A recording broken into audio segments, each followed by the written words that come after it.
You're listening to Head, a Star Wars podcast. Two fans, two generations, all things Star Wars begins now. All right, well, hello, everybody. I'm Eric Vansel. And I'm Daryl Sanders. And we're your hosts for this show. And here we are. We're finally there. Where, you might ask? Well, we've been teasing this for a while, actually. And essentially, we've had a bunch of topics that we've gone over. And pretty much what we were trying to do was lead up to Ahsoka, right? And tonight is part one of our Journey to Ahsoka series. This is like our two-part thing before the premiere, which actually I think is, Wednesday or Thursday? It's the 23rd. Actually, here's a little bonus thing. They actually changed the date. Well, I know they released it in theaters or something. At least some people in LA or whatever saw it. No, what they're doing is they're actually going to release it on Tuesday instead of Tuesday evening. So that way fans won't get spoilers, the next, like those who stay up to midnight and watch it. And then the next day we have all these spoiler alerts. Well, these spoilers that people are giving. So they're actually supposed to be releasing it. And subsequently, all the episodes will be released on Tuesday, not Wednesday. Okay, well, and Peter Griffin joins us tonight. And he concurs. He says, I'm glad Ahsoka will drop at 7 p.m. Central Time on Tuesdays instead of 1 a.m. Which, yeah. And now he says, basically, Europeans are mad. They have to stay up late like we have been. Yeah, well, I mean, and that's the thing that I find kind of funny, too, is the fact that, for the longest time, and people have been talking about this, right, that, well, first of all, on the Europe side of it, a lot of times they haven't even gotten anything for like months, right? Like it would drop, say, in November or something in the US, and then in Europe, you would be talking about like you're not getting it until like February or something. And so naturally, they're watching all the fans in the US talking about it, being excited about it, in a lot of cases giving spoilers, and these poor guys haven't even been able to see it for like months, and then it finally premieres, and that's how they're rewarded. But it should be noted, though, that it used to be they would drop these things on Friday, and then they started doing it on Wednesdays. So now it's Tuesday. Well, breaking news for me, at least. When did they announce that?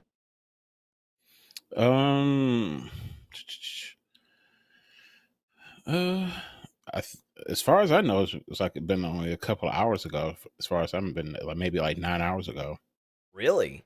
Everything I've seen, yeah, it's been like 9 or so hours ago. So within the last. Well, Peter Griffin said this morning. Yeah. So yeah, that's about right.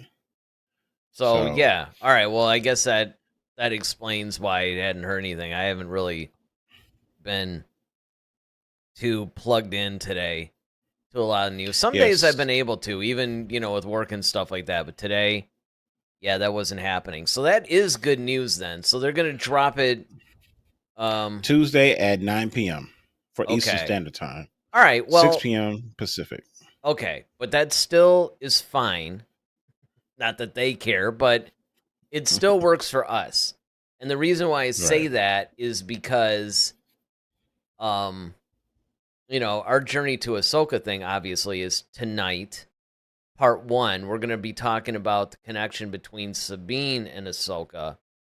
And then on Monday, on our Journey to Ahsoka part two, we're going to start discussing a little bit of that Anakin connection, right? Because if you look throughout all the trailers, all the information that we've seen, yes, of course, Hera's involved.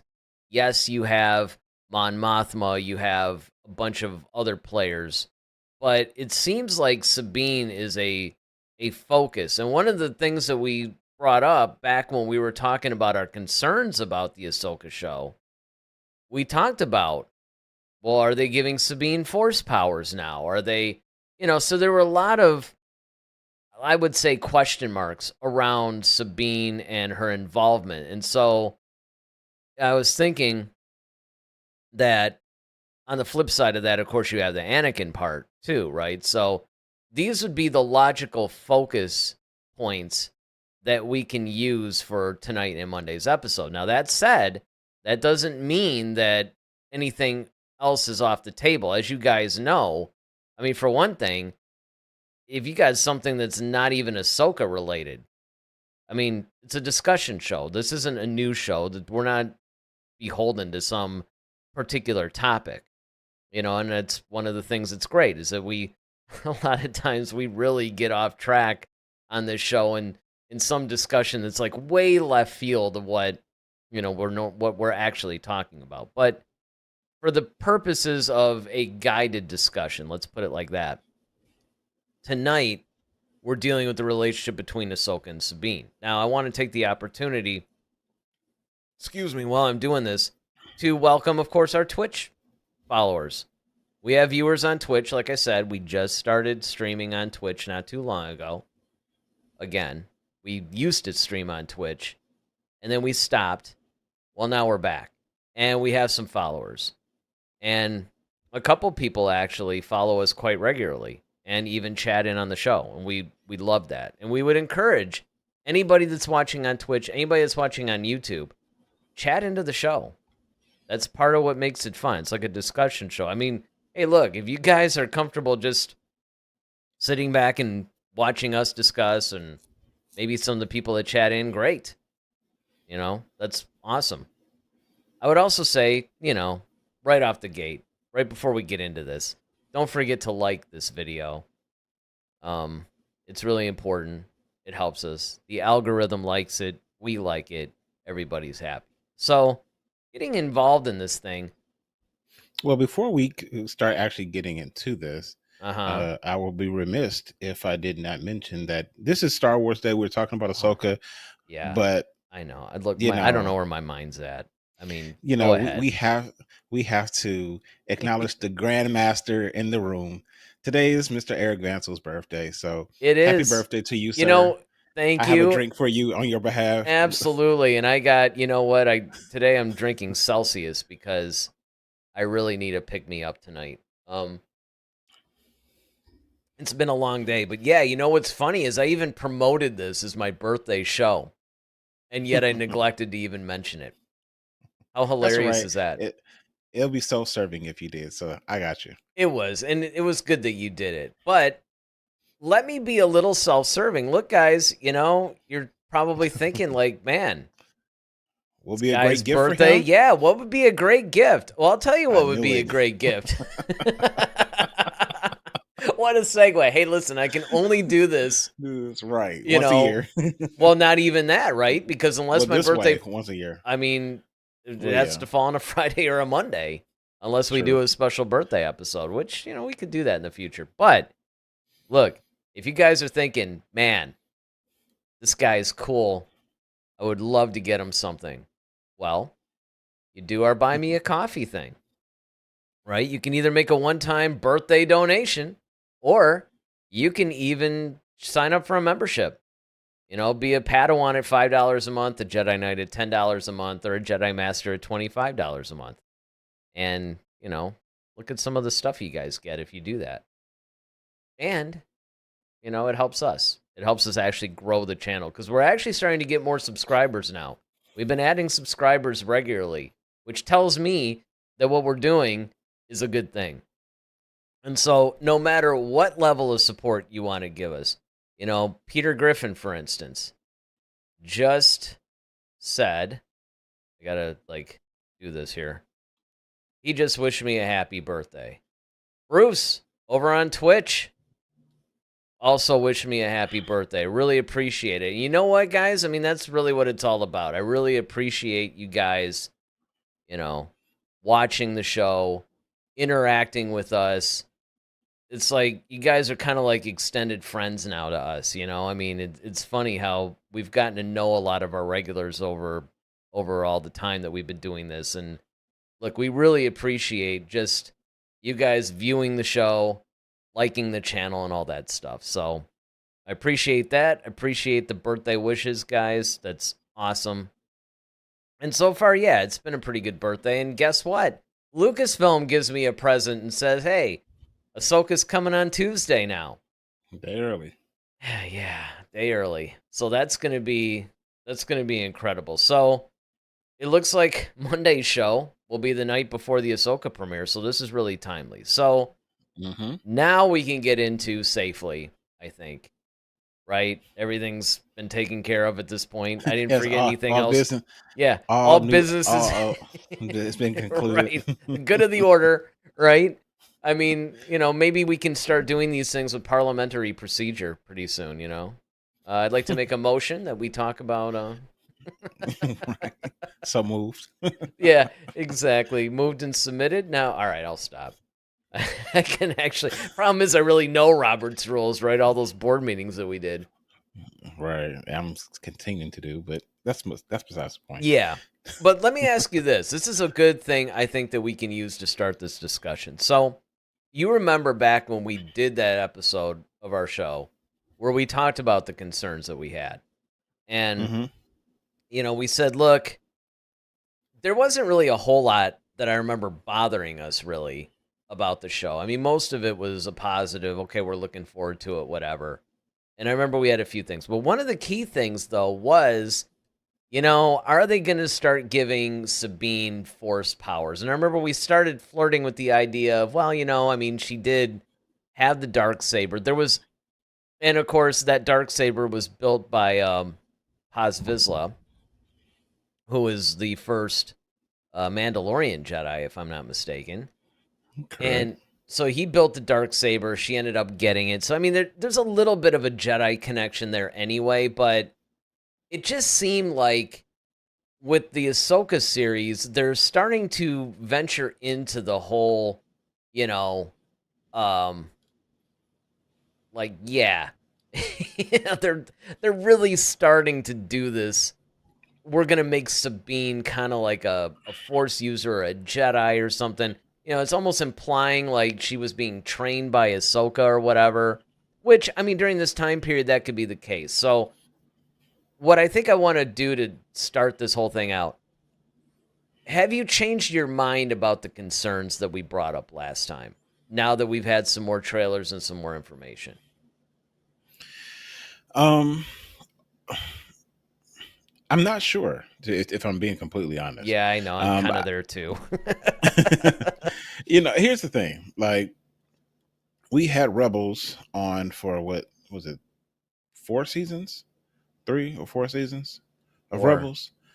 Yeah, 4. And the thing is that they never really alluded to the fact that Sabine had any force ability, and you would think that with Ezra around, with Kanan around, with Ahsoka being around, that they wouldn't have sensed that at some point, even just casually. You know what I mean? So I think that Yeah. would be weird if they brought her in and just said, "Oh, she's force sensitive now." However, she did train with Kanan in using a lightsaber as far as the dark saber initially, and then if you recall, at the end of Rebels, Ezra left his lightsaber with Sabine. Now, with Sabine being a weapons expert and all things dealing with all types of munitions, guns, whatever the case may be. I mean, she's a Mandalorian. She's a warrior. That's weapons are like second nature to them. They practically were born with them in their hands. So there is a thought that was like, okay, because I know Kanan started her training. Of course, Kanan eventually perished. And then, Ahsoka and her eventually kind of started a bond. Not initially, but they kind of grew into one. Mm-hmm. So maybe that's why she's calling her master, because maybe Ahsoka was actually teaching her lightsaber techniques and forms. So that could be the case. And if it's that, then that works for me. Well, all right. So that actually carries it a little further than I was thinking, right? Because a lot of times, at least in this universe, sometimes calling people a master is kind of like a form of respect. It's like saying sir, So you're taking that a step further, though, in the sense of, okay, she's like trained. It's kind of like a student-teacher relationship. Yeah, because she definitely takes on the role of a mentor, because Hera, well, going into this, into Ahsoka, Hera, when she's pregnant, she is raising a child. She's raising Caden's baby, pretty much. Hmm. Ezra's gone. Zeb has joined the New Republic. Um, so there are some things that I'm sure we're going to get into in this particular episode where we're going to talk about more so the relationship between Sabine and Ahsoka, because what this is kind of hinged on. And it's And also what our episode tonight is hinged on. right, and that's what I mean. Like, if you look at the trailers, you could see that there's some hesitancy from Sabine. You can see there's some hesitancy with Ahsoka regarding Sabine. At least that's what it's alluded to us in the trailer. Now, we all know that in trailers sometimes they do the misdirection thing. Yep. So, we just only could take it for what it is. You know what it reminds But me of? yeah, It totally reminds me of the relationship between Captain America and Iron Man around the Civil War time. mm, They hadn't quite gone their separate ways yet, but there's definitely tension there, and they want to trust each other, but there's some philosophical and other fundamental differences just in the way that they want to operate. yeah, And so that's causing a little bit of mistrust and things like that. But yet they still want to trust each other. And that, I think that might be where Sabine and Ahsoka might be headed. Now, again, Tuesday, we're going to get the first 2 episodes of the show. And I think I read somewhere that they're both running in the 50-minute range. awesome. Now, the 3rd episode is what's tweaking people out. That's reportedly only like 34 minutes. And people are concerned for 2 reasons. Number 1, it could be filler, right? Number 2, because usually that's what that means. Number 2, if it isn't filler, then they might be pretty much just blowing through, without giving us much or whatever. It might be like a transitory thing. But the other thing to consider too is that I had read somewhere else from somebody in the production, and this wasn't like some anonymous thing. This is like a legitimate interview done. So it was sanctioned, where they were saying that one of the unique things about this particular series that I think has everybody excited is 2 things. 1, there really isn't supposed to be any filler episodes in this. Like, every episode is important. The second thing that was revealed was the fact that this was very meticulously planned out.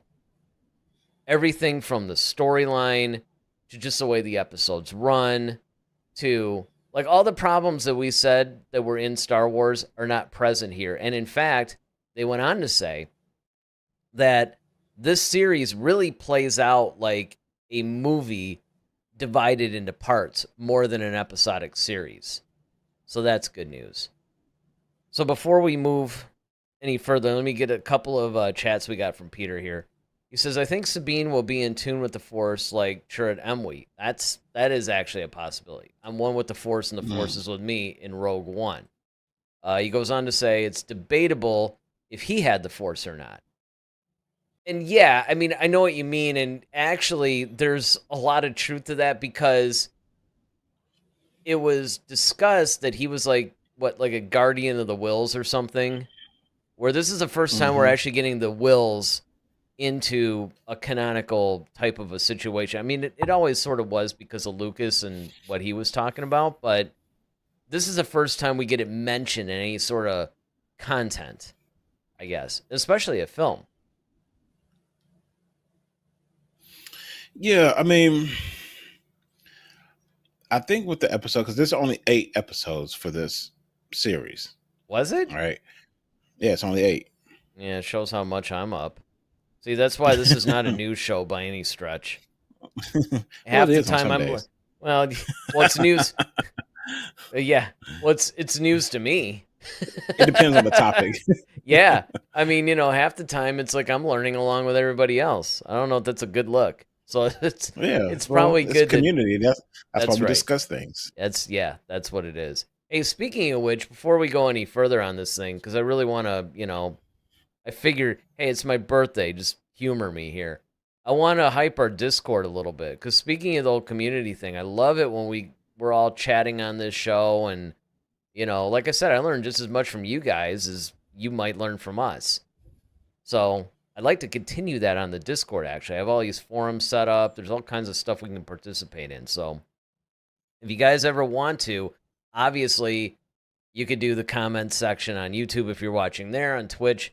There's means to communicate with us there as well. But what I'm trying to do is unify the entire community, right? Whether you're watching on Twitch, whether you're watching on YouTube, it doesn't matter. Or, even if you're on one of our Facebook groups, all of that. It's like we can all come together as one on Twitch.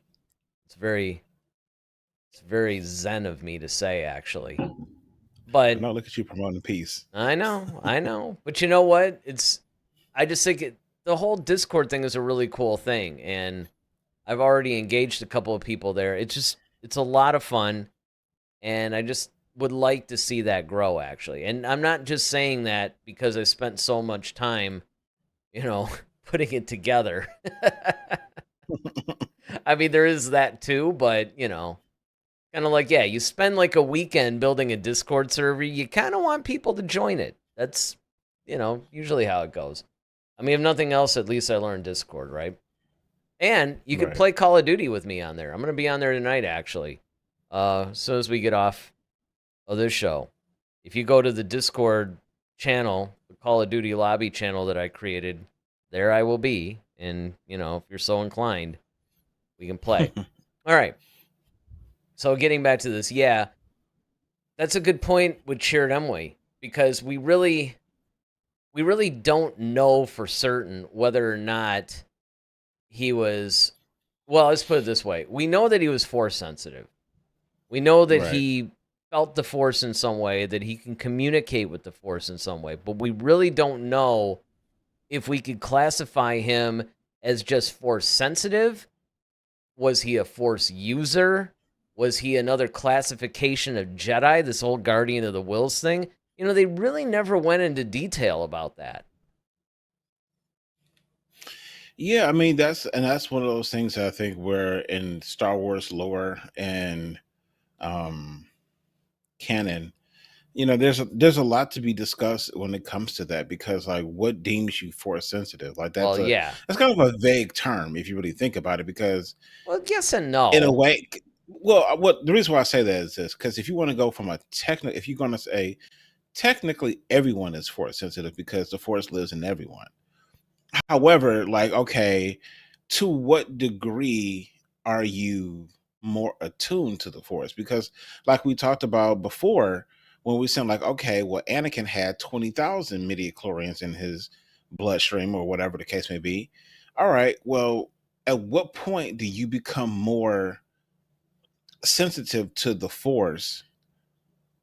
Like, you're sensitive enough to feel it and to kind of do some things or maybe feel things, but you're not attuned enough to become a Jedi. You know what I'm saying? Well, yes, but here's okay, so first I think we have to define Force sensitivity. That's what I'm saying. This is going to be kind of a weird thing, but I look at it like gluten sensitivity. All right? Everybody, I mean, some people are more sensitive to gluten than others, and it causes these adverse reactions. Other people can eat gluten just fine. Nothing. You wouldn't even know you're consuming it. With Force sensitivity, yes, the Force, you have to remember, the Force flows through everybody. The whole midichlorian thing is just how many receptors you have for the Force. So that determines your acuity and exactly how much power in the Force you can harness, right? But I think that you can look at it a slightly different way. Now, certainly, you can tie the midichlorian thing into it. No question about it. You could actually say that your midichlorian count might even determine how sensitive you are to the Force. And that's where I think your point comes in. It's like, okay, you have enough. I mean, let's just say, because we came up with that arbitrary number like 4,500. So let's say Jedi are kind of like, okay, we're looking, and if we find a kid and they have a midi-chlorian count of at least 4,500, right? They will train them to be a Jedi.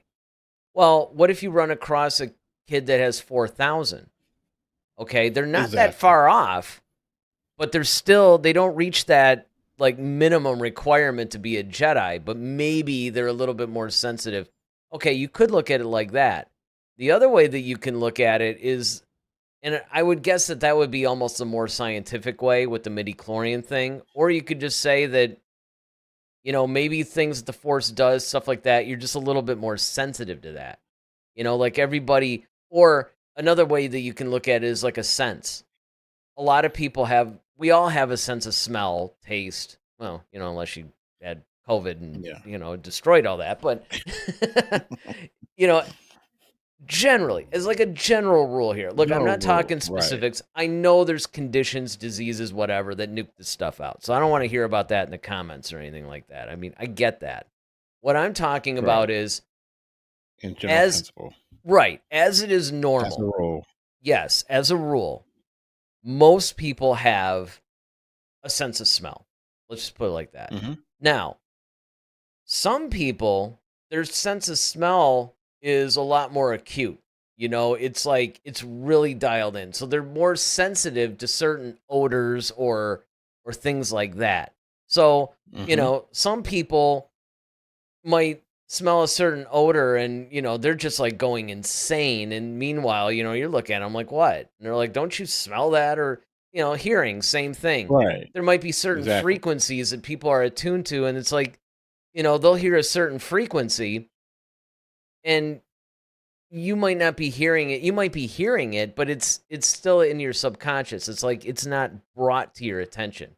And that's how I think force sensitivity is. I think that it's not so much of a midi-chlorian like a scale. It might just be, but it could be. It could be. That could be the cause of the sensitivity. And I think maybe that's what Yeah. you're trying to say, right? Yeah, essentially, yeah, basically, and it's one of those things like what that's what I'm saying because when you say someone that's force sensitive, like that's a very vague statement because it's like, okay, are you force sensitive to the point where you almost could have been a Jedi, or but you like you said earlier, you just didn't meet the requirement, so it's just like, we're just gonna pass on this one Right. because everybody can't be one. It's just Right. like we're looking for the ones who are, everyone doesn't get a trophy. It's kind of like every Palpatine's like, ooh, but everybody can be a Sith. Come on, buddy. right. Well, you can't really rule it too. Well, here, before you But yeah, continue on, well, let me get these chats in because we got a Twitch and we got a YouTube.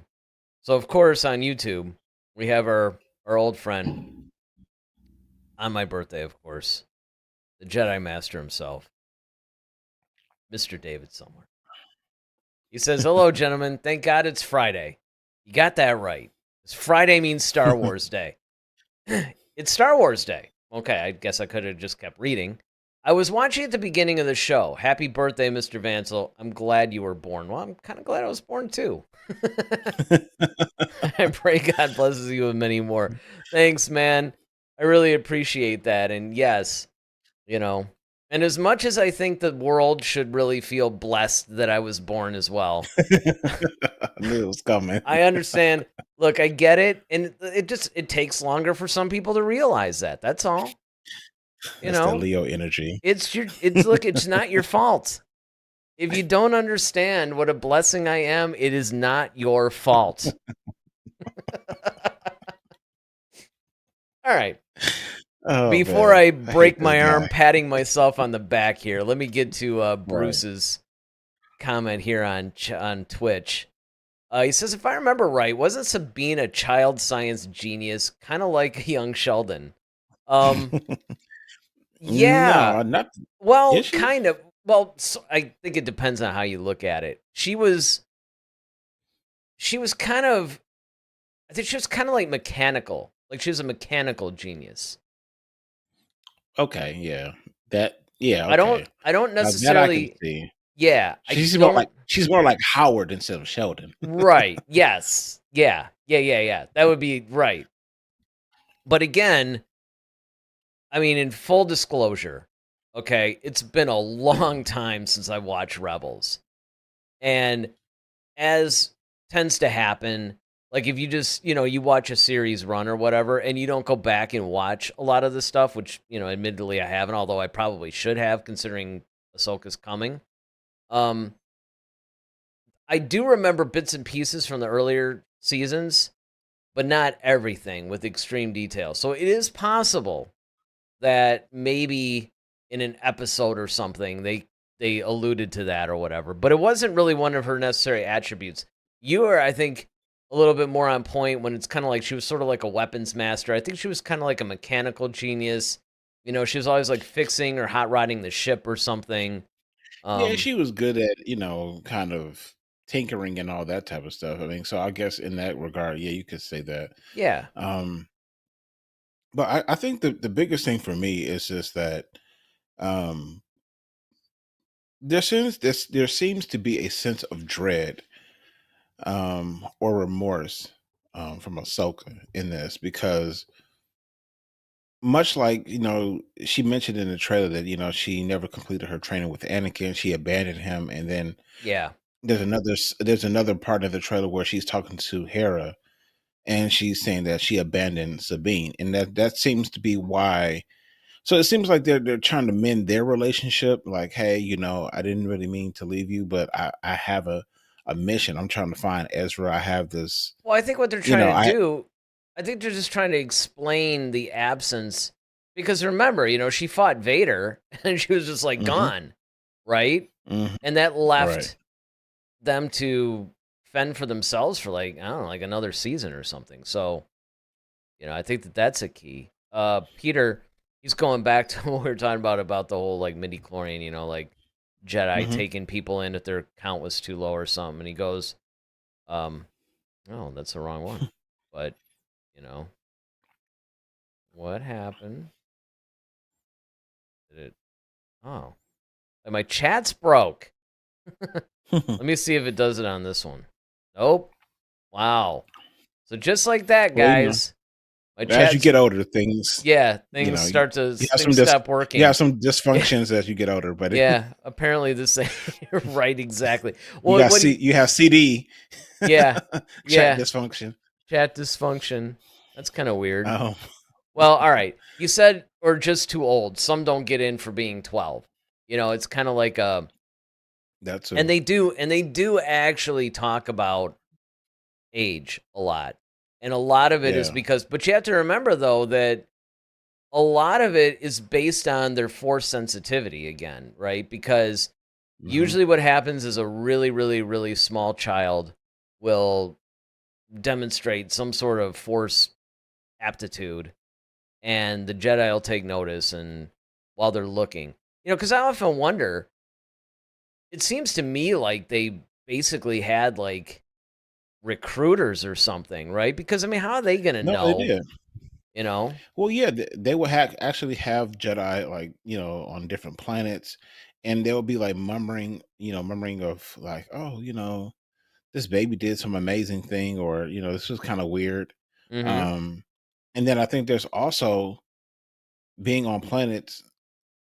I think a lot of times when the Jedi would meditate, they would kind of be searching through the forest to try to find, like, okay, is anything reaching out, or is anything, kind of grabbing their attention, and then they'll look and like, oh, okay, I see this child.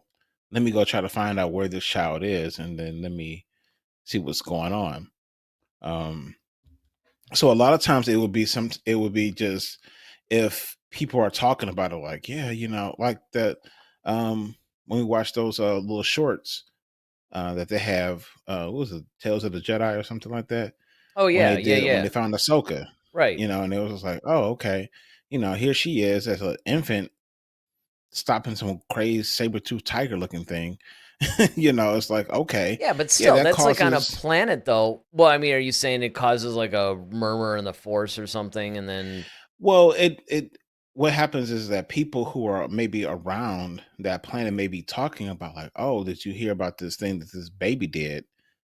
It's kind of like, what was that oh about? yeah, like a word of mouth And thing? then so word of Okay. mouth thing, but then there's also Like you have Jedi on the certain planets where they're actually seeking through the Force to see if there's anything out there that's reaching out to them back. Like, hey, I'm out here.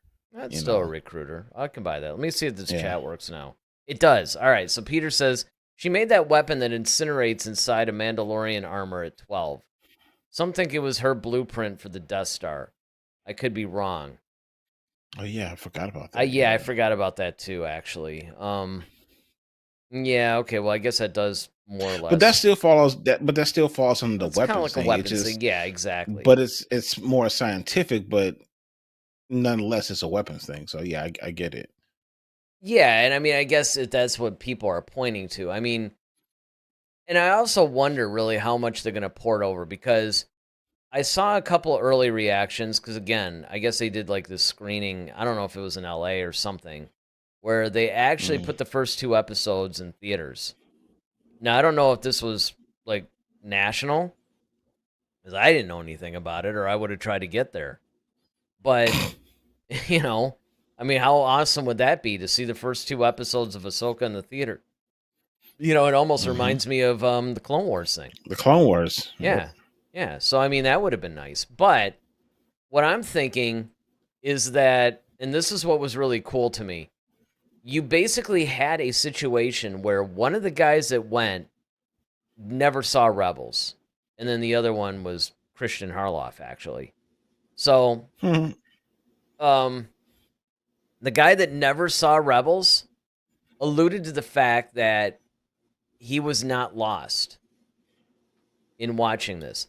And I think that that's a really important distinction because I think that what freaks people out sometimes is that, you know, you almost have to have seen all this other content or whatever, or you might be lost. And I have to give it to Filoni and Favreau on this because it would be very easy to make this show very geeky and rely heavily on viewing Rebels before doing this because it's that balance between are you going to make this stuff for the hardcore fans or are you going to make it for the casual fan? You know, in a lot of cases, if you try to walk that line and make a show or a film or whatever, a book, comic, it doesn't matter what medium you were talking about. If you walk that line and you try to balance between casual fans or maybe attracting new fans versus hardcore fans, the ones that have been with you for a while, a lot of times you don't really please either one of them. You Mhm. know, because it doesn't go far enough or deep enough, I should say, for the hardcore fan. And it's a little like it gets convoluted sometimes to the casual fan. So it's like, well, what do? You have a franchise that's like 40 something years old at this point. So what honestly do you do? Do you go all in on the hardcore? Do you just, you know, try to keep it light or whatever? And of course, we had always said that the answer would be just go series by series, make some stuff for casual fans, things that are meant to maybe attract new viewers, and then make stuff specifically for hardcores. But what's interesting about Ahsoka, at least some of the early reports, is that they found a way, it looks like, to satisfy both types of fans. Well, yeah. I mean, I think, and that's kind of the hard part is when you're dealing with somewhat of a split um, audience. Yeah. You know, where do you split the difference?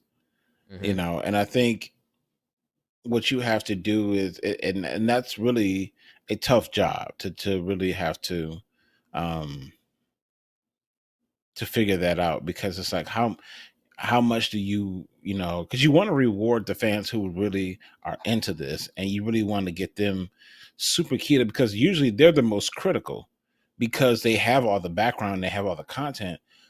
However, if you alienate the casual fan, it's like, okay, well, you're not gaining anybody new because it's like they can't follow it. They don't get the references, they don't get any of this stuff. So and they don't even know where to start sometimes. So it's like, all right, well, what is this even based on? And it's like, okay, well, if you are watching Ahsoka, like you might want to rewatch I mean, you really have to go through the Clone Wars and then Yeah. also watch Rebels. Yeah. So that's two, and the Clone Wars itself went on for like what 8 or 9, or I mean, 10 seasons. 7 seasons. Yeah, yeah. Still. So it's like, because here's that's the still thing. a lot. Well, here's And there were real seasons. There were 24 episodes. Yes, I was going to say 22, but still. Yes, that's the problem, right? Whenever anybody throws around the term season now, everybody thinks like 8, 10, 12 episodes, something like that. 22. No. I think a couple of them actually were 24. So you had more of the traditional. And keep in mind, it was like an hour-long show. Yeah, it's not like a 30-minute show. Yeah, so yeah. I mean, the time investment. Yeah, the time investment to get through all of them is insane. But here's what I think. If the show is doing the right thing, and look, by all accounts, it looks like that's where we're going with this. It doesn't look like they're making any missteps here. I mean, we could be wrong. We haven't seen it yet. And even when we do finally see it and we reconvene Friday, a week from today, actually, for our first review of the show, even then, I always caution people. It's like, if you're dealing with, we said this was 8 episodes. Yep. Okay. When you're dealing with the first 2 episodes, you're only seeing the first quarter of the show. Now, granted, that's a little bit more than, say, Andor, which is like, 12 episodes or something? So, with Andor, it was like 1/6 of the thing. So you could say, okay, 2 episodes of this show are a little bit more telling than 2 episodes of Andor. However, it's less telling than, say, Obi-Wan, because that was only 6 episodes. So the first 2 were like a third of the show. So you have to weigh in how many total episodes are there, and you have to be a little bit careful about being too critical when you've only seen the first 2. Because things could take a very dramatic turn later on, by like, say, episode 4 or something like that. The whole thing could turn around and you'd be like, oh, man, the series is amazing. On the other hand, look, you have to review what you're given. It's not like we can do our review next Friday and go, well, we got the first couple episodes, but we're not really going to say anything until we see everything, because then you might as well just wait until the end to review it. So you have to take the episodes on their own merit. But at the same time, you have to be careful with your critique earlier in the season than later, because you don't really know the full story. And like you said, Filoni especially is so notorious for misdirection. But even Lucasfilm in general, look at how they... Granted, I mean, I know with the Rogue One thing, a lot of that was the reshoots and stuff like that. But I mean, we got a trailer that you could almost do a class action lawsuit on. I mean, it was that disingenuous, really. Seriously. Right. I mean, yeah. No, I mean, you're absolutely right. Like 90% of what was in there. Yeah. 90% of what was in that thing wasn't even in the film. You're like, well, okay. Whatever, right?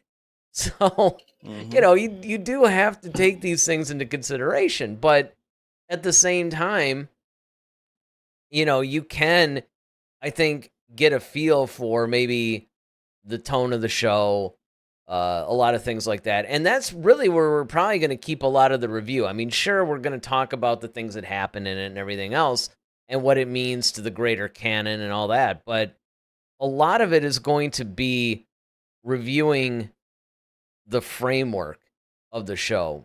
And maybe by like 3 and 4, we're really starting to get into the details.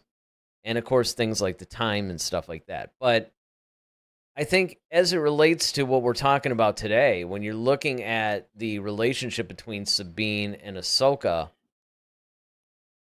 yeah, you're right. There was that uneasiness where Ahsoka seems to be atoning for a lot of things that she's done. There might be a little bit of that in there, especially where it relates to Sabine.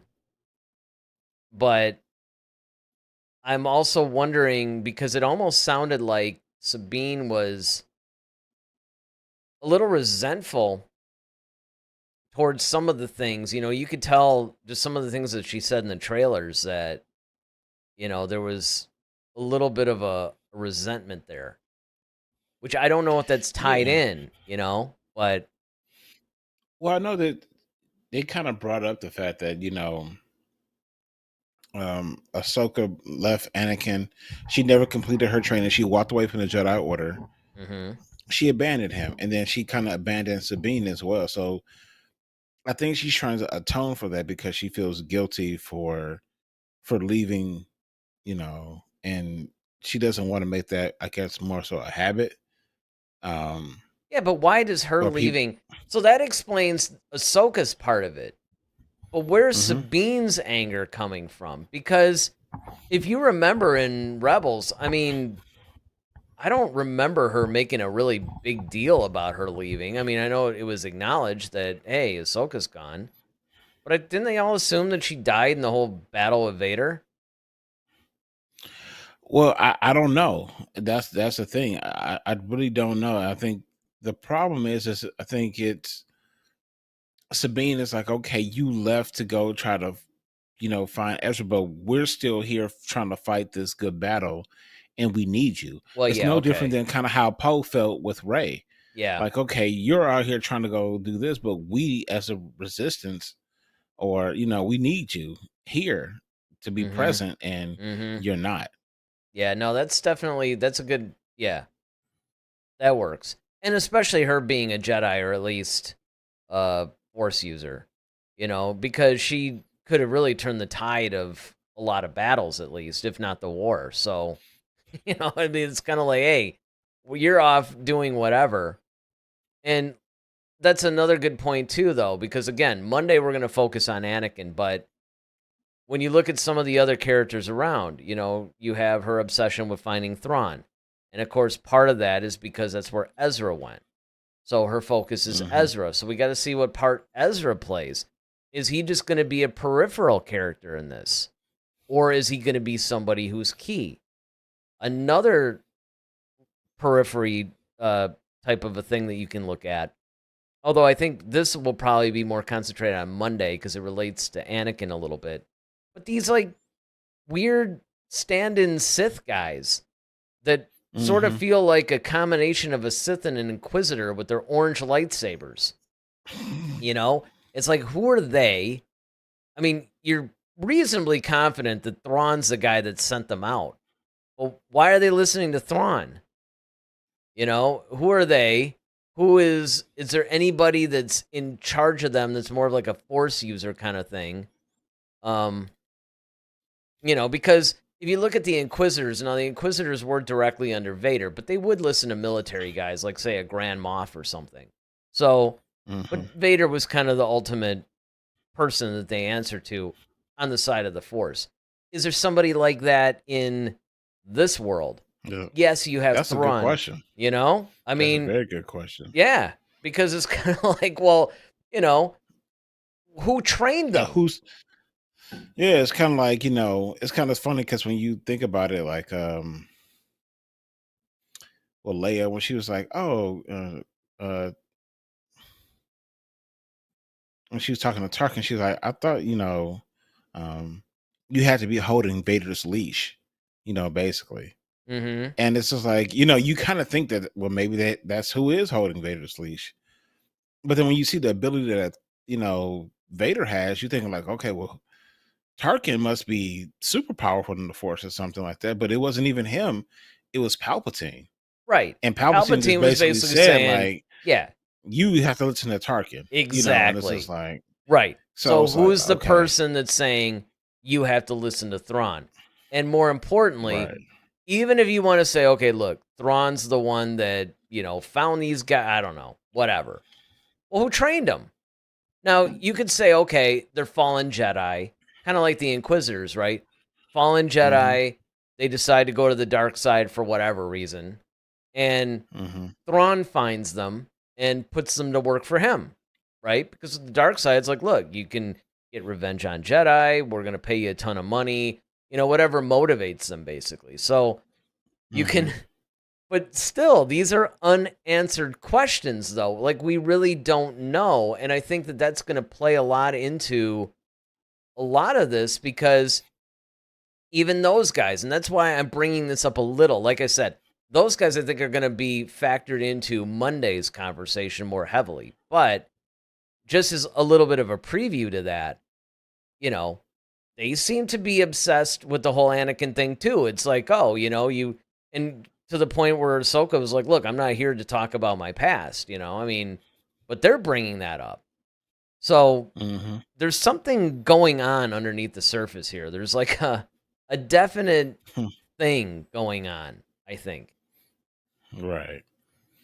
Yeah, it's going to be interesting. It's going to be interesting to see how this relationship,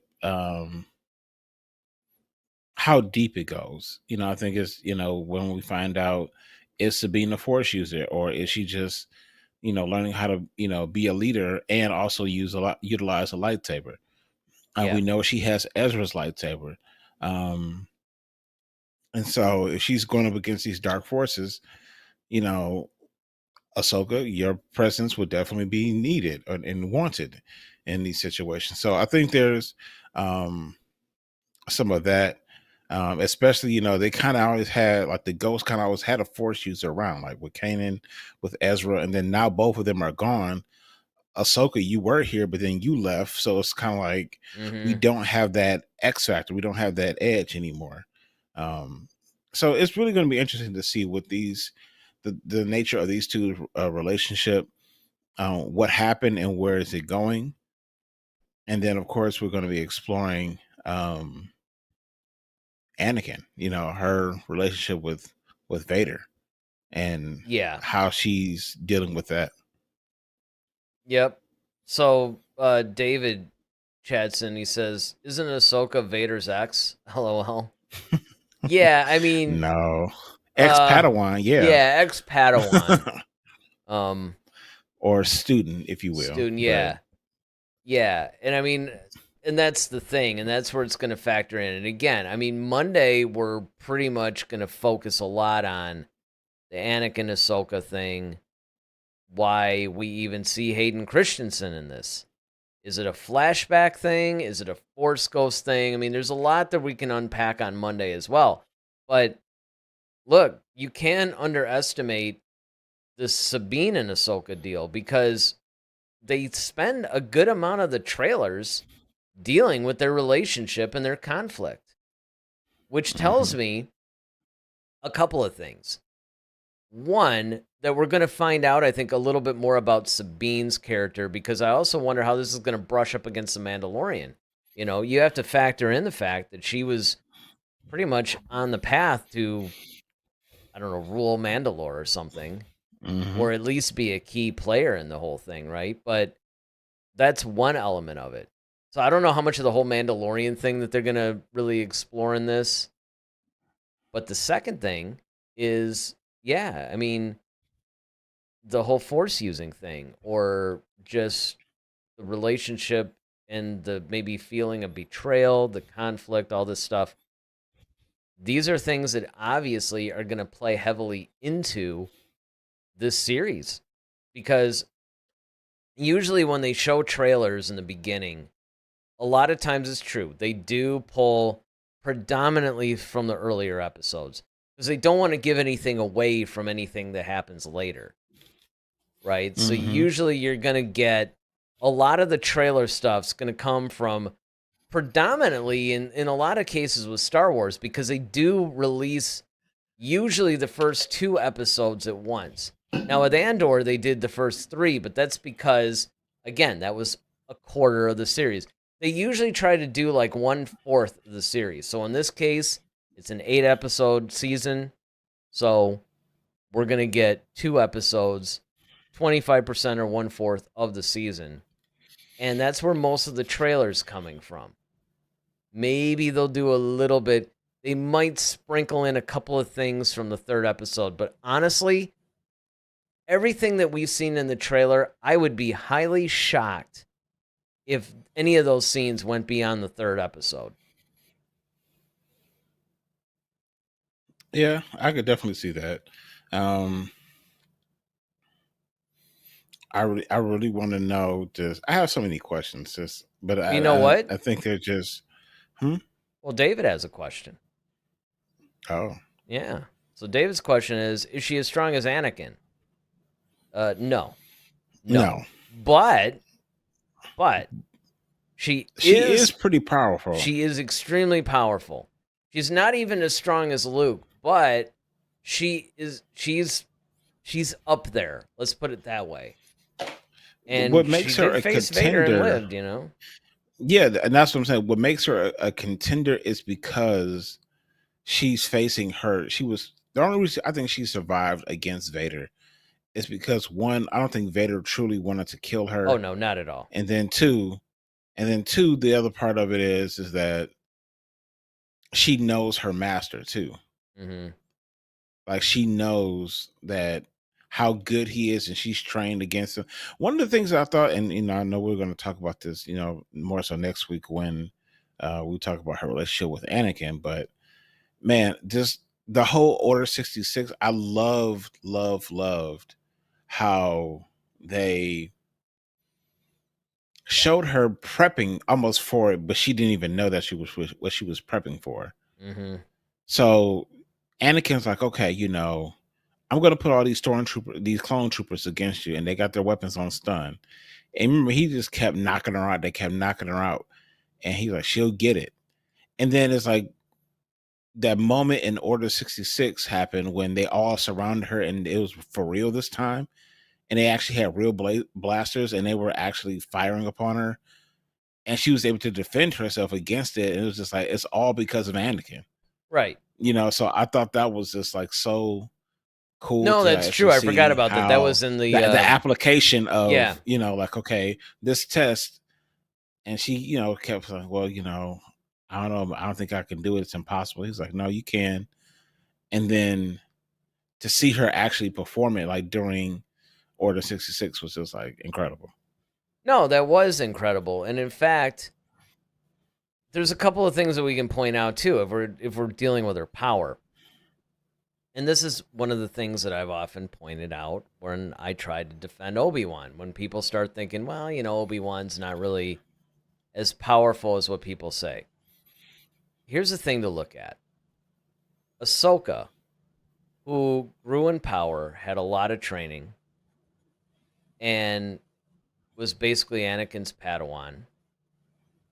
She went up against Vader and pretty much got her butt handed to her, except for a couple of volleys. And she barely escaped with her life.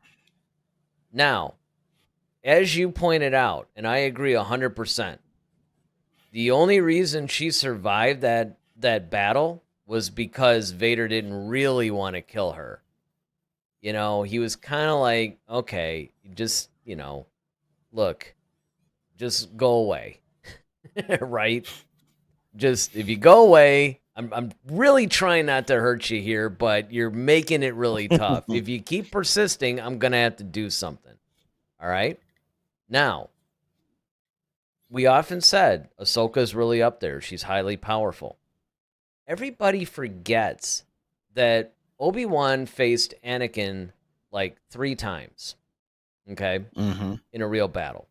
The first time, Anakin was trying to kill Obi-Wan. He felt betrayed. Obi-Wan wasn't going to turn. And it's kind of like, okay, I'm giving you a chance in episode 3 I'm talking about. I'm giving you a chance to walk away. Right. Take the chance. I'm trying to, in honor of the friendship and brotherhood that we had, I'm going to give you a chance that I would give no other Jedi. Walk away or join us, and we're all good. When Obi-Wan made that choice not to, all bets were off with Anakin. He was filled with the dark side. He was trying to kill Obi-Wan. But Obi-Wan was just like really right there with him. Because again, you have that master Padawan thing. And that's what a lot of people point to. They go, well, but Anakin, Obi-Wan trained Anakin, so he kind of knew all the tricks. Well, you could say the same thing. And then, of course, Anakin knew what Obi-Wan was going to do because of the same thing. But if you look at the Ahsoka Vader battle, it was a very different thing. Now we also have the Vader Obi-Wan battle in the Obi-Wan series. Now, in the early point, yeah, Obi-Wan, but that's because he was all rusty and stuff like that. But you go to that second battle, I mean, he could have killed Anakin again. Mm-hmm. Once again, even though he was Vader and he was at his zenith at this point in time, he still could have killed Vader because Obi-Wan was still more powerful. See, everybody forgets that, and I wanted to point that out because I remember when we were talking about our top 5 Jedi or whatever, a week or so ago, and everybody forgets these things. And then, of course, in episode 4, I mean, he just basically gave up because he wanted to be struck down. Yeah, I think the thing with Obi-Wan is that, one of the things that's lost on him is because I think Obi-Wan holds himself back a lot. Yeah. And I think that's part of his downfall. Where Anakin has no problem, being the guy, like, taking over the game pretty much. He's like, put the ball in my hands, I got it. That's what Anakin wants. Obi-Wan is more like, I don't have to be he's so humble that you forget that he's really powerful. Yep. And I think when you look at the matches up, the thing that happens between him and Dooku, you see that. And the fact that Anakin survives longer than his own master, partially is just because you want to show Anakin's natural aptitude for things and the fact that he is really powerful. However, when you look at Obi-Wan, because Obi-Wan thinks on a different type of level, he's more calculating, he's more strategic. I think Obi-Wan is a little bit more, he's just kind of like, he plays the defensive posture. He's kind of like the Floyd Mayweather in a way. He's not like, if you look at boxing, like Anakin is more like Mike Tyson. He just wants to go at you head up and just completely destroy you. Yep. Where Obi-Wan is more of a Floyd Mayweather. He's a counterpuncher. He's more like, okay, I'm going to just use the science of boxing or the science of lightsaber duels. Eventually, you're going to leave yourself open, and I'm just going to take you down. No, that's a good way of looking at it. But I mean, what I'm thinking though, because again, you bring up the Dooku duel, and that's sort of what I was thinking. A lot of people go, "Oh, where's Obi-Wan's power, or whatever?" They forget. I mean, and what's funny is everybody acknowledges that Ahsoka's super powerful, but if you really juxtapose the two characters, Obi-Wan's like insanely more powerful than Ahsoka. I mean, ridiculously. It's like not even a contest at that point. Yeah, I think that the thing is with Ahsoka is that she's had the fortunate, and really this really works out in her favor. She's had the advantage of having having Anakin as a master, but also Obi-Wan. Well, that's true because too. they both. Yeah, they both. She had both. Yeah. Both very influential, because when you saw one, you kind of saw one or the other with her. You know what I mean? That's true. So when you look at that, as far as fighting wise, she had the aggressive combat, because you saw when she fought Maul, I mean, she was going at him. Yeah. And that was very much Anakin. Look, but and the I'm not defensive stuff that I'm not taking away from was her, very though. much Obi-Wan too. Yeah, and you've got a point. I mean, there's that best of both worlds. Let me get these from David in here. He says, in light of Monday's show, which I mean, I think he's talking about this Monday, how well did Anakin train her by comparison? To who? Yeah, comparison to who? I don't know, man. Yeah. Give us to who? Are you talking about versus Anakin to Obi-Wan, or you're gonna have to give us a little bit more information on that one. But he goes on to say, what was Anakin's teaching philosophy? And I think that's what we've been breaking down, actually. Anakin's teaching philosophy was a little Cobra Kai-ish in a lot of ways. It was kind of like it was more of an offensive style, you know. Offense is the best defense, so to speak. Like, he still Yeah. maintained a very Jedi kind of thing, right? Because he would hold Ahsoka back, actually. And Hmm. she would make mistakes because she lacked patience. And so compared to her, Anakin was like Obi-Wan, you know? But Right. then, of course, Anakin still had a lot to learn. And of course, Anakin learned patience through training Ahsoka because it was somebody who was just off the rails like he was.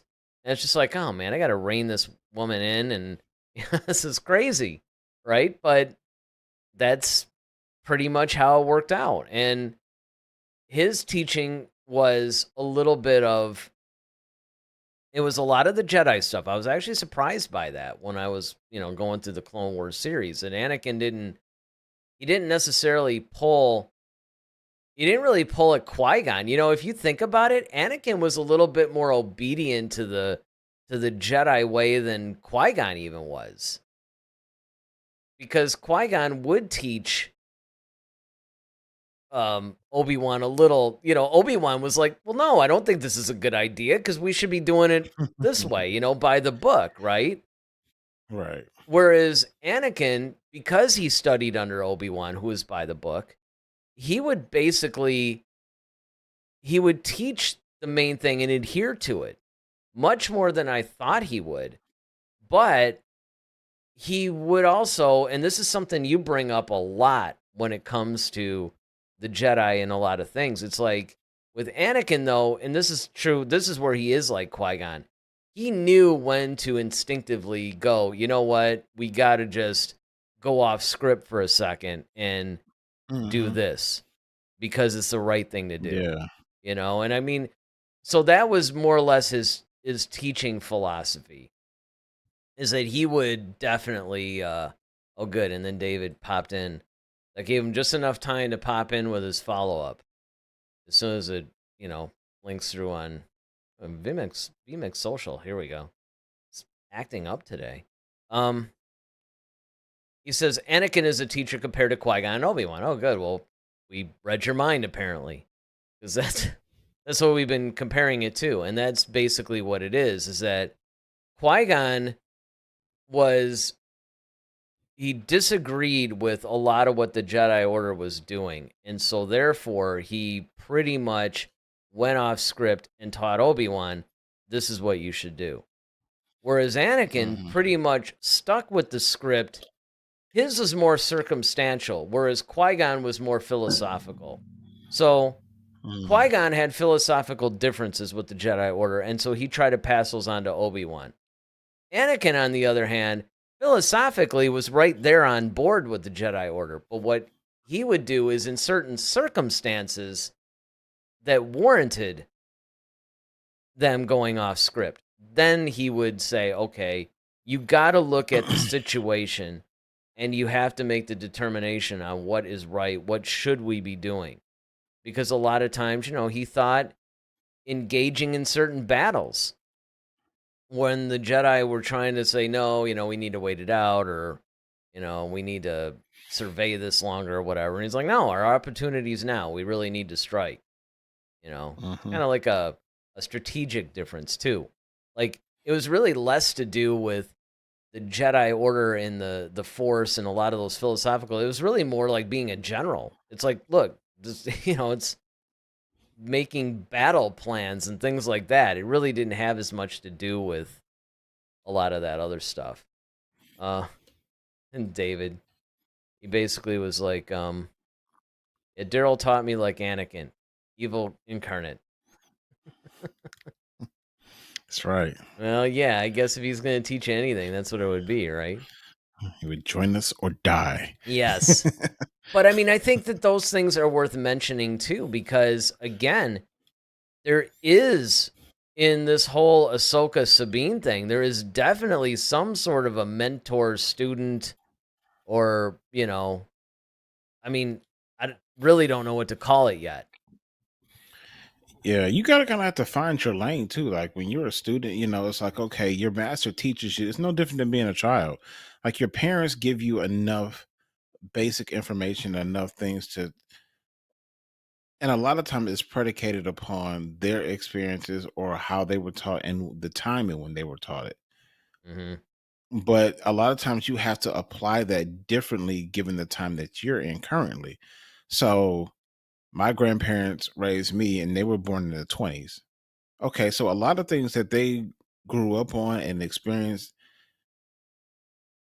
has a lot of validity to me now, but there's some things that are just it's just out of date, and it's like, okay, I have to take concepts and principles and apply them to today's situations, and I might have to augment that in a way that's better conducive for today than the 40s, shall we say. You know what I mean?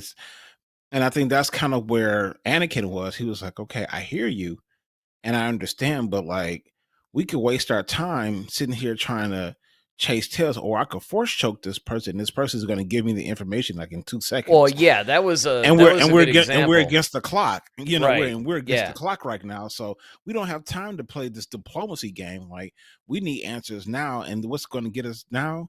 All right, I'm gonna force choke you. I guarantee you're going to start talking.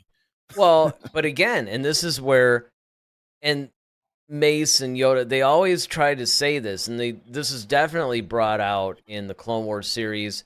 This is also brought out in a lot of the comics, some of the novels, where they were talking about, we're not, this Jedi Order was not designed for war. We're not Yeah. generals. We're not, you know. Hmm. So a lot of the things that Anakin was disagreeing with the Jedi Order was really more war strategies and different, getting information from prisoners, stuff that the Jedi Order was never really designed for in the first place.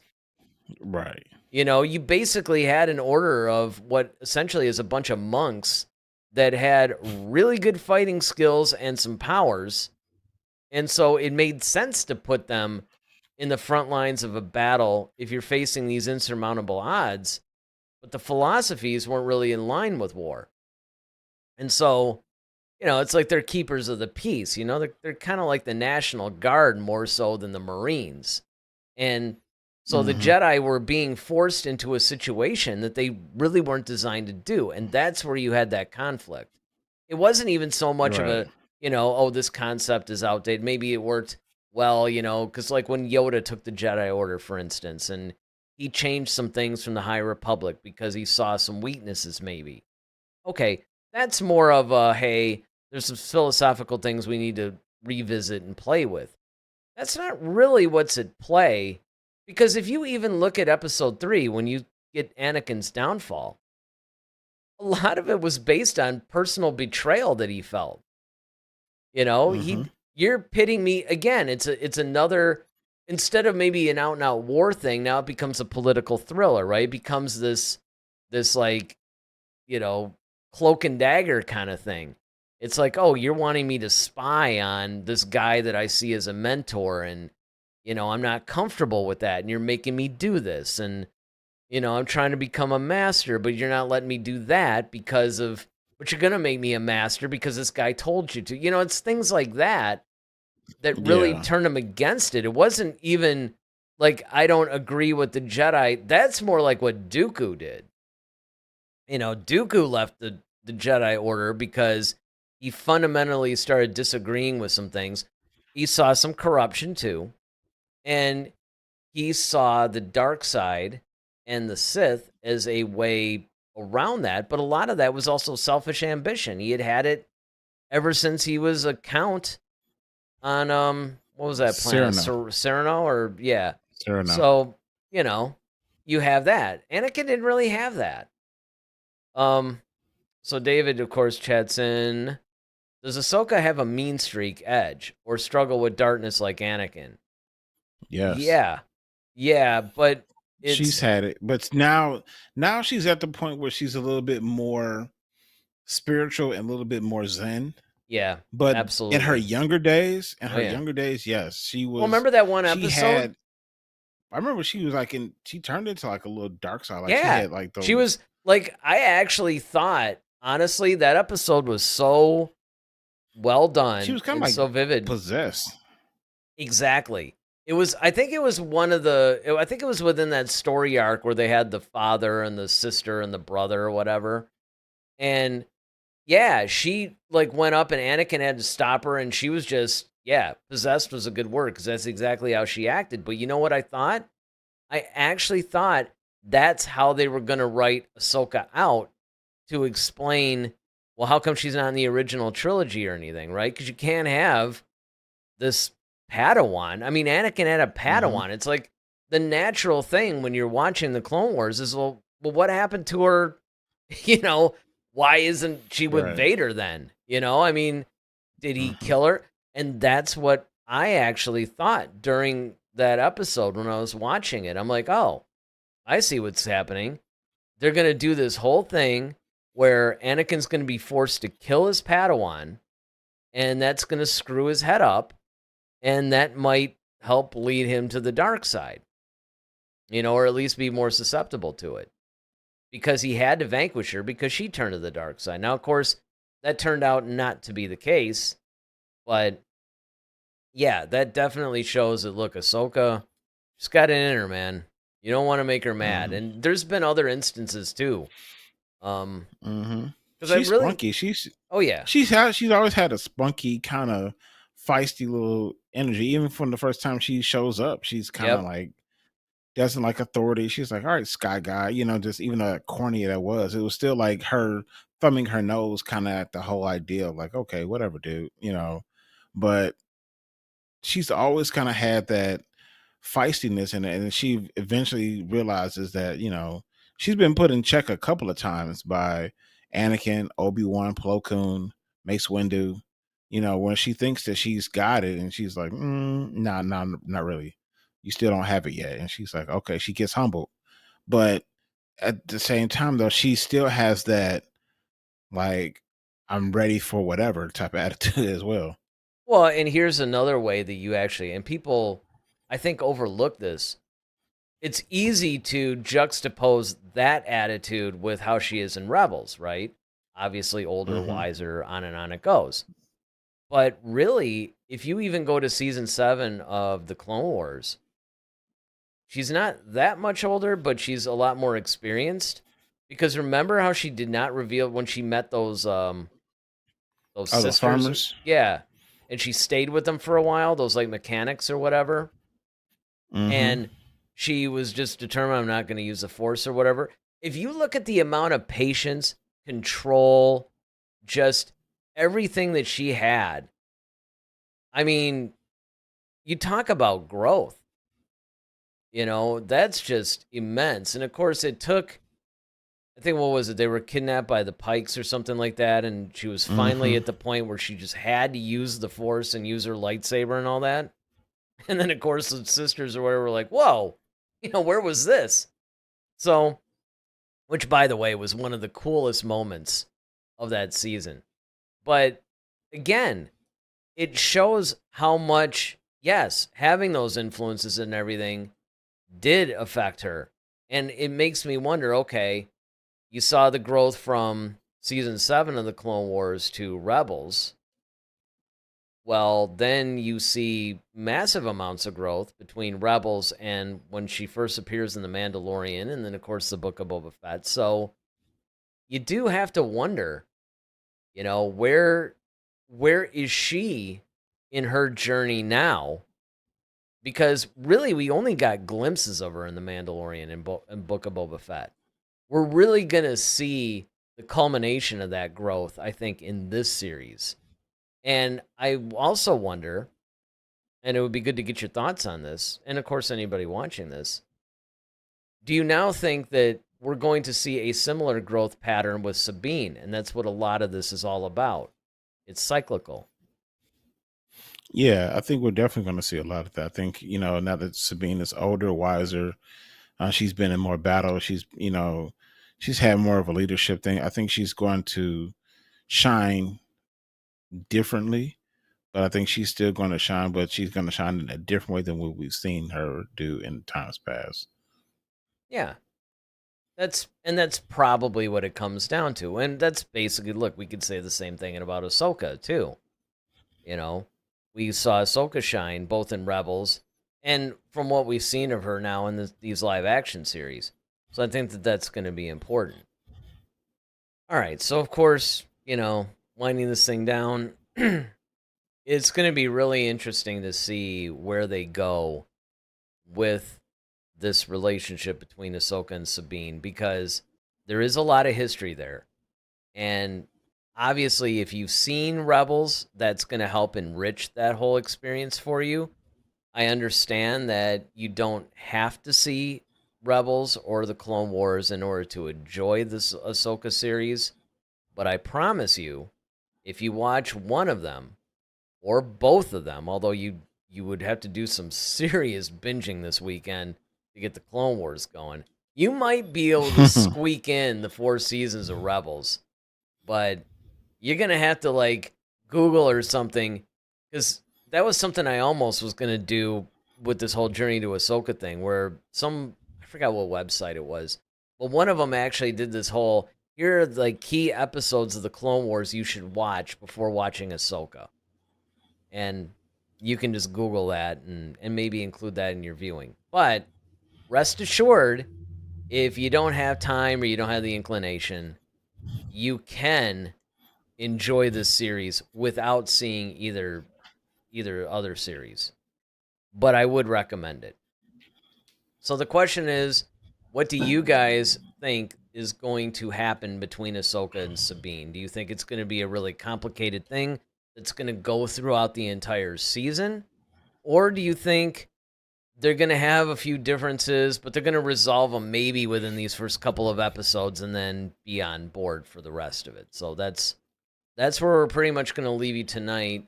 Of course, don't forget to watch us Monday at 8, because we're going to do the flip side of this thing. We're going to look into Ahsoka and Anakin's relationship during this. Why is Hayden Christensen in this? Are there going to be flashbacks to the Clone Wars? So are they going to bring us up to speed a little bit where you don't have to watch the Clone Wars? Maybe they just do some key moments or something. Are they going to maybe do a Force Ghost thing? Maybe Anakin's Force Ghost is communicating with her. Now, why he would do that with her and not Kylo, we don't know. But, I mean, maybe he's a little selective. I don't know. But we're going to look into that Monday. We're also going to look at a lot of these peripheral characters, too. The Inquisitor-like guys with the orange lightsabers. Thrawn, and maybe where he plays into all this. And there's going to be a lot of really cool discussion. So I'll say this. Of course, we love the fact that you guys watch us and join us for these conversations twice a week. We really appreciate that. We appreciate those of you who are watching on YouTube, those of you who are watching on Twitch. If you're watching on YouTube, hit that like button. If you enjoyed this kind of discussion, you thought this was cool tonight, hey, you participated, or maybe it just entertained you for an hour, then hit the like button. It really does help the algorithm. Make sure you subscribe if you haven't already done so. And then, of course, hit that notification bell, because even though we're generally live every Monday and Friday at 8, look at what happened to us tonight. We weren't able to get on until 9. That notification bell will alert you. If I can talk, that would help. It will alert you when we do go on. So maybe if we do have to go on later, we try to keep you guys informed in the community tab and everything, so keep your eye on that. But sometimes we can't. I'll probably put another poll on there. We'll see. Well, we'll just see what's going to happen. Now, I do have to get this last comment into David. He said, the villain is going to suck. Better coffee, guys. Oh, David, you must like to pay us money, my friend. Because the villain is actually one of the greatest Star Wars villains ever created. Outside of Vader, Grand Admiral Thrawn. Yeah, you might as well. You want? Just buy the coffee now. In fact, buy 2, because, it's my birthday today. So how about a little birthday coffee, Need a little caffeine over here, my friend. And hey, David is also supporting us at the Jedi Master level, and this is a good time to promote that too, You guys can help support the channel if you want. You could be a Padawan at $5 a month, a Jedi Knight at $10 a month, or a Jedi Master at $25 a month. Or, like I said, you could just, throw us a tip, buy us a coffee. The link, of course, is right here. You see it on the screen, but it's also in the description. And join our Discord. Let's continue the conversation offline. Well, at least off here. Still technically online, I guess, right? But you also, as a member, you get special member-only channels in the Discord. And then, of course, we're more involved with you guys. There's going to be member-only content. In fact, we recently did the top 5 favorite Jedi. So Daryl and I broke down each our top 5 favorite Jedi. Now, what we're going to do, and this was actually, I think this is Bruce's idea on Twitch. I remember it was one of the people on Twitch. I'm pretty sure it was Bruce. But he had commented in and said, hey, why don't you guys do the top 5 favorite Sith? And so I thought, it would be really cool. Why don't we make that one of our member-only videos? So that's what's going to happen pretty soon. We're going to find time to record that. And if you become a member at any of the levels, Padawan, Jedi Knight, Jedi Master, doesn't matter. If you become a member, then you're going to get content like that. So everybody else found out what our top 5 favorite Jedi are. We're going to reveal our top 5 favorite Sith Lords. And that's going to be a little bit trickier, too, because, there's only a few of them, really. I mean, if you went through the entire franchise, if you were just sticking to the movies and the TV shows, I mean, you probably only had 5. You had Palpatine, Vader, Dooku, Maul. Am I missing anybody? Well, I guess maybe Kylo or Snoke. So technically they would have Sith, but yeah.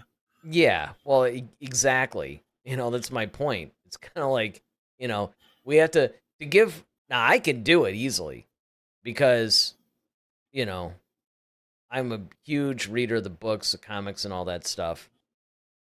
But they're out there. There's a lot of really cool, Sith Lords. There's Revan, there's Nihilus, there's Plagueis, there's Bane, there's Exar Kun. You could even go into the expanded universe a little bit, and Jason Solo, who Kylo Ren was based on, he became Darth Caedus. I mean, there's all kinds of guys that were really, really cool. So soon, if you're supporting us as a member, then we're going to do top 5 favorite Sith. So we hope you guys enjoy that. Okay, one more chat from David, because we like David. In canon, he may be great, but we're talking about today's Disney, non-Lucas adaptation of this guy. You guys are going to owe me. Well, all right, here's how I'll put this. So, yes, they did bring him from the expanded universe. And when they did that, they first put him in Rebels, and he was amazing in Rebels. Timothy Zahn, of course, wrote a bunch of new books about him. He's amazing there. You are correct in the fact that they could still mess him up in live action, but you have to keep this in mind. It's the same actor that voiced him in Rebels that's playing him in live action. So, and it's also the same writer. Filoni is the one who brought him out of the expanded universe into Rebels and thereby into canon. So, I'm thinking if he did such a good job with Rebels, he wrote the character correctly, kept everything that was cool about him, found a guy to voice him. You're just porting that over into live action, so there's a really strong chance they're not going to screw it up. But I will admit that there is a chance, as slight as it may be, that they could screw this up. I don't know. What do you think? No, I think this is going to be phenomenal. I think Lars Mikkelsen is going to deliver just like he did in Rebels.